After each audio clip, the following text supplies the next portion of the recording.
దోమల బెడద ఎక్కువే అంటున్న నగర జనం. దోమ కుట్టని వారున్నారా? హైదరాబాద్ నగరంలో అనే ప్రశ్న తలెత్తింది. దోమలు లేని ఇండ్లు ఉన్నాయా అంటున్నవారు ఉన్నారు.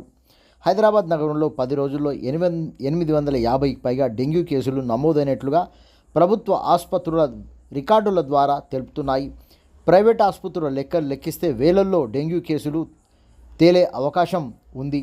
దోమల ఆవాసాలు గుర్తించి దోమ గుడ్లను నశింపచేయుటకు జిహెచ్ఎంసీ మలేరియా విభాగంలో పనిచేస్తున్న వేల మంది సిబ్బంది తీవ్రంగా కృషి చేస్తున్నట్లుగా తెలుస్తుంది. ప్రధానంగా భవన నిర్మాణాలు నిర్మించే ప్రాంతాలు, నీళ్లు నిలిచే ప్రాంతాలు, టైర్లు, కొబ్బరి బోండాలు, గుంతలు చాలా కాలంగా కొన్ని ఇండ్లకు తాళాలు వేసిన ఉంచేవి దోమలకు ఆవాసాలుగా మారేందుకు అవకాశం ఉన్నట్లు పరిశీలనలో తేలిందని అంటున్న మలేరియా అధికారులు. నాలాలు, భవనాలలోని సెల్లార్లు, చిన్న మోరీలు, అపరిశుభ్రతంగా ఉన్న ప్రాంతాలు, పూల కుండీలో నీరు నిల్వ ఉండడంతో దోమలు విచ్చలవిడిగా స్వైర విహారం చేస్తాయంటున్నారు. అందుకే నగరంలో డెంగ్యూ కేసులు పెరుగుతున్నాయని తెలుస్తుంది.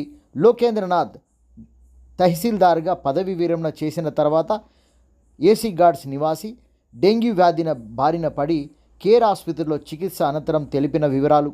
వారి ఇంటికి సమీపంలో రోడ్ల మీద నిలిచిన నీరులో వేలల్లో ఉన్న దోమలు గుర్తించానని, ఇలా రోడ్ల మీద నెలలుగా నీరు నిలబడ్డ నీటిలో దోమలు లక్షల సంఖ్యలో పెరుగుతున్నాయన్నారు.